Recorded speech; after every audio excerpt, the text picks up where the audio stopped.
But first, legalizing recreational marijuana could be on the Ohio ballot this year. Advocates filed paperwork today trying to get voters to approve legal recreational use in November. Only News 5's Kevin Barry spoke with the lawyer behind that effort. Kevin. Yeah, guys, 4 years ago, Ohio lawmakers created the state's highly regulated medical marijuana program. But now patients, doctors, and companies that are already creating products for medical patients say it's time to legalize pot for almost everybody else in Ohio. Why not? I mean, I think it's much more mild than alcohol, and that's not even a second thought with many people. That's why lawyer Tom Herron says the group he represents, the campaign to regulate marijuana like alcohol, thinks now is the time to ask Ohio voters to approve recreational use. We're in a totally different world from when Colorado and Washington and Alaska voted to legalize marijuana. The group's plan would allow people 21 years or older to have up to an ounce of marijuana and up to 6 plants. Starting July 1st, 2021, medical marijuana companies would be able to sell to any adult, not just to the state-approved medical marijuana patients they're limited to now.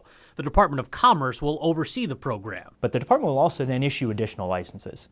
I mean, this is not a scenario where existing license holders are trying to corner the market. But Herron admits it can take a long time for new companies to get licensed, build facilities, and staff up in the way that Ohio's existing medical companies already have.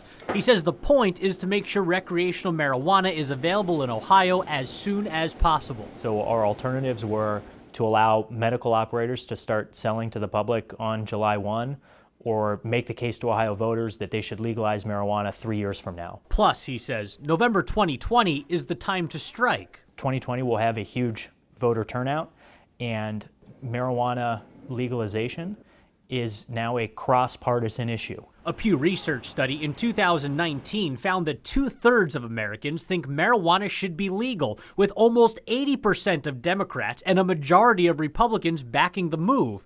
Cindy Wang is not in that statistic. Her family lives in California. My mom's really concerned because everyone's smoking pot around my house, and my sister is only 6 years old. She's cautious about the idea of legal pot because she says children can copy the adults around them. She says she'd probably vote against the ballot measure, but still. I think for adults it's totally okay if they have their own informed decision, as long as they don't harm other people in any way when they do it. And that group still needs to get more than 442,000 signatures to get recreational marijuana on the ballot in November 2020. I'm Kevin Barry, News 5.